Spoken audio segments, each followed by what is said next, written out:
been 32 days since the CrossFit Games announced what the in-person qualifying events are, and now we finally know the qualifying details for each of these events. For today, we're going to run through all the events and just kind of highlight what the qualifying steps are and the details around that, just to summarize it, because things are floating everything around in the CrossFit space. Running through the in-person qualifying events on a calendar basis, first up, you got the Mayhem Classic. They are running 20 men and 20 women in an invite-only competition. They are using the Rogue qualifying ranking system, which takes into consideration past semifinals and games approaches to this point as the determining base for their qualifier. It's ultimately, if you went to Rogue this year, you essentially got an invite for the Mayhem Classic. They've sent out invites to 18 men and 18 women in their first go-around, and then they mentioned they will backfill off of that based off of those rankings. Since they are doing invite-only and based off a ranking system, I do find it interesting they only invited 18 men and 18 women in this first go-around. Like, why not just send it to all 20 if you're doing invite? So my guess is they are going to invite some hand-selected people for those last two spots. Kind of would be surprised if it didn't just be Mayhem athletes, but we will wait and see what happens there. Second up, you got the Wadland Fest, which is the last weekend in April. So it is going to be a mix between an online qualifier and hand-picked invites. They started to roll out the invites, so we knew Sarah Sigmundsdottir and Enola Kai before the details came, but we now know that Roman Krenikov and Matilda Garns and Alicia Fuliano have also been included in that hand-picked selection. The qualifiers for this start right after Wodapalooza, so the 29th to the 17th is the online qualifier for Wadland Fest. There's no geographic restrictions about who is able to attend that competition. Next up, you got the French Throwdown. They're also running an online qualifier to determine who their competitive field is. That one runs from February 14th to February 24th. There are no restrictions on who can compete at the French Throwdown this year, but as an interesting twist, it is the same weekend as the World Fitness Project Event 1. So again, those top 30 athletes in the world aren't going to be competing at the French Throwdown, so it might be a sneaky way to get an invite to the CrossFit Games if you aren't one of those contract athletes or you choose not to do the qualifier. So interesting wrinkle in the competition schedule itself.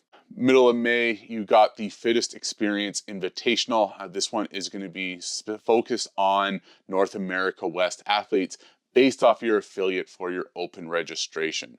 To get into the TFX Invitational, you need to be one of the top 33 North America West athletes in the CrossFit Open. They will likely backfill based off of that. Or you need to be one of the podium finishers at the Fittest Experience here in Austin at the end of January. So those are the two ways to get into the Fittest Experience. Last weekend in May, you got the Syndicate Crown. They will be North America East athletes only. There's two ways to get into this competition. So there'll be the top 20 athletes from North America East in the CrossFit Open, or they are taking the top 10 athletes from North America East who fail to qualify for the CrossFit Games out of the in-affiliate semifinals. Finalizing who makes it to this competition is going to be a little bit tricky because CrossFit says that May 19th will be the latest date that they confirm who qualifies for the games out of the in-person semifinal. That will then leave 10 days for the Syndicate Crown to send out invites to the 10 athletes who did not qualify for the game. So it could be up in the air for those athletes who do end up in the bubble based off of the in-affiliate semifinal. Same weekend as the Syndicate Crown, you got the Torian Pro. Torian Pro will be doing a mix between invites and a qualifier. The qualifier for Torian Pro is going to be the CrossFit Open with one additional workout the week after the Open. So if you do want to go to Torian Pro, you got to do the Open and then one additional workout to determine who gets invited there. So the top 30 will be invited from the qualifier plus special invites.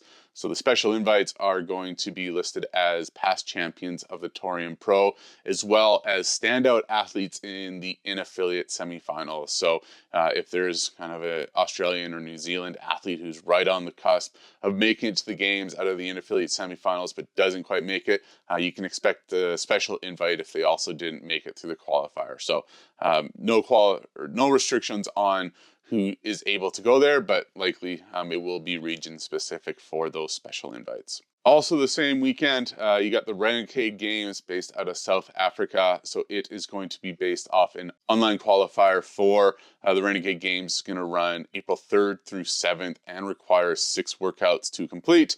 With the restriction for this competition to be you need to be a passport holder for Africa or the UAE or be living and training there today. So likely some sort of proof of residency for athletes who may be on an expat assignment. The Renegade Games could actually end up being an interesting mix of athletes since there are a fair number of athletes from Europe and South America training in the UAE. So you could see the likes of Sarah Sigmundsdottir or Jamie Simmons competing at this one, since they do technically reside in the UAE today. So interesting to watch on that one. Final event of that last weekend in May, you got the Far East Throwdown. So no restrictions on who is able to attend. If you want to compete at the Far East Throwdown, they are running an individual qualifier May 26th to April 4th. NorCal Classic. So this one will be a field of 50 men and 50 women.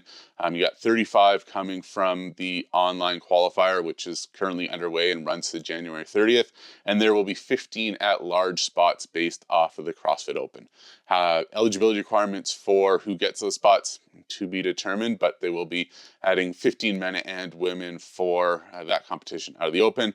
They are also inviting past champions with this competition. It's been running since 2019, so there will be 6 eligible athletes to come in based off their past championship. Actually, technically only 5 million because Sean Sweeney has won twice. Interesting enough, within their archive leaderboard, there is a link to the elite women for the 2025 event. And already on that roster, you got Emily Rolfe, Bethany Flores, and Sydney Wells. So they are already listed as participants for this competition. The final piece of the in-person qualifying event puzzle was Copa Sur. So while we don't know a date yet for Copa Sur, we do know that it will be specific to South American passport holders. We know there will be 30 men and 30 women competing for those 2 CrossFit Games qualifying spots. And we know that the qualifier for this competition will be the CrossFit Open. So now we have all the details of how to get to the in-person qualifying events. Now that Copa Sur has announced their details, although their dates are still to be determined by the looks of things. But to throw another wrinkle into the plans, Rich Froning leaked that looks like there will be a last chance qualifier, which kind of connects all the dots when you look at the details. So with the in-person qualifying events, there are going to be 18 spots available there. And then looking at the CrossFit Games rulebook, there are 11 paid spots in the in-affiliate semifinals. And CrossFit also announced that everybody who is coming out of the in-affiliate semifinals is getting paid, which leaves 1 spot left. With 11 paid spots in the rule book and 12 spots remaining, likely means that there will be 1 spot, 1 man, 1 woman, available in this last chance qualifier unless other details emerge. So stay tuned, but at least we know how and when to get to all the in-person qualifying events. And that's all I got for today. If you've made it this far, appreciate if you hit that subscribe button. And with that, take care and happy fitnessing.